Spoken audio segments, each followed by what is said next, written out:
नमस्कार दोस्तों, एक समय की बात है।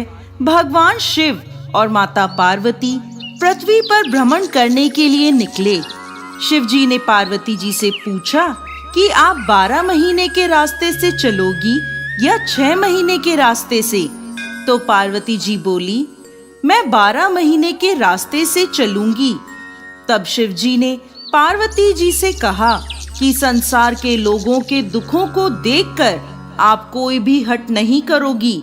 पार्वती जी मान गईं। अब शिव जी पार्वती जी को लेकर चलते हैं तो रास्ते में देखते हैं एक घोड़ी कष्टा रही थी। उसके बच्चा होने वाला था और वो दर्द में थी। तो उसकी पीड़ा देखकर पार्वती जी ने पूछा, ये घोड़ी क्यों कष्टा रही है? तो शिव जी कहते हैं कि ये माँ बनने वाली है। तब पार्वती जी बोली कि माँ बनने में इतना कष्ट है तो आप मेरे तो गांठ लगा दो। शिव जी कहते हैं, अभी आगे चलो। तभी रास्ते में एक राजा का राज्य आता है। वहाँ दूर दूर तक शांति और उदासी फैली होती है। वो उदासी देखकर पार्वती जी पूछती हैं कि यहाँ सब उदास और शांत क्यों हैं? तब गांव के लोग कहते हैं, हमारे नगर की रानी माँ बनने वाली है और कष्ट में है, इसीलिए हमारे गांव में उदासी छाई है। तब पार्वती जी फिर शिव जी से कहती हैं कि माँ बनने में इतना कष्ट है तो आप मेरे गांठ लगा दो।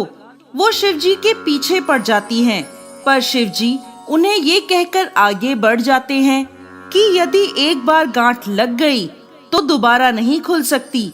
अब जब वो आगे बढ़ते हैं तो देखते हैं कि रास्ते में एक गाय कष्टा रही थी। उसकी पीड़ा देखकर पार्वती जी फिर बोली, माँ बनने में इतना कष्ट है तो आप मेरे तो गांठ ही लगा दो।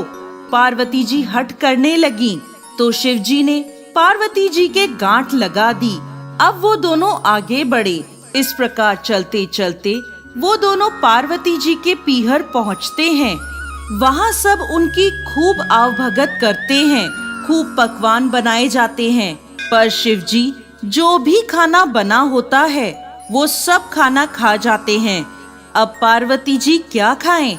तो वे बथुए की साग खाकर पानी पी लेती हैं। दोपहर में जब वो दोनों विश्राम करते हैं तो शिव जी पार्वती जी से पूछते हैं कि आपने क्या खाया? तो पार्वती जी कहती हैं, जो आपने खाया वही मैंने खाया। पार्वती जी के सोने पर शिव जी उनके पेट की नाभि की ढकनी खोलकर देखते हैं कि पार्वती जी ने क्या खाया।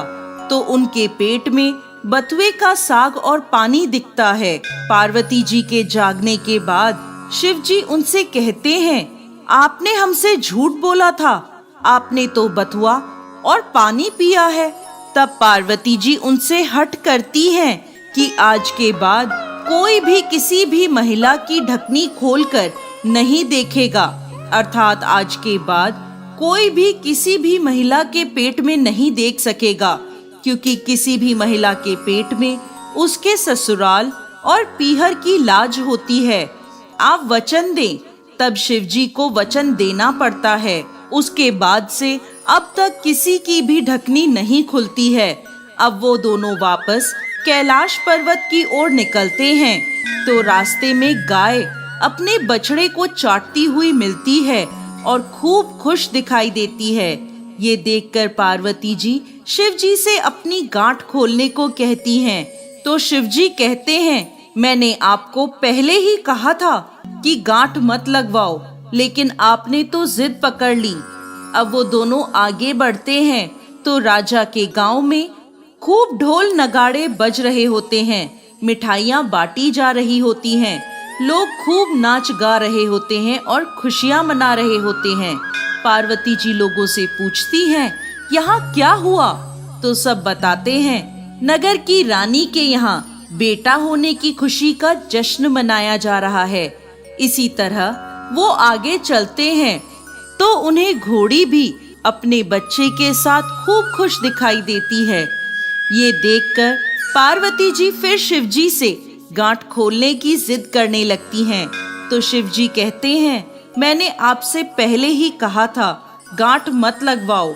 यहाँ मृत्यु लोक में हर चीज आपको लुभाएगी, परंतु आप नहीं मानी, आपने जिद पकड़ ली। पार्वती जी के फिर हट करने पर शिव जी पार्वती जी की गांठ खोल देते हैं और वो दोनों कैलाश पर्वत पहुंच जाते हैं। हे भगवान शंकर, जैसे पहले माता पार्वती के गांठ लगाई, किसी पर भी गांठ मत लगाना, और जैसे बाद में पार्वती जी की गांठ खुली, वैसे इस कहानी को कहते, सुनते और हुंकार भरते सभी को अमर सुहाग देना।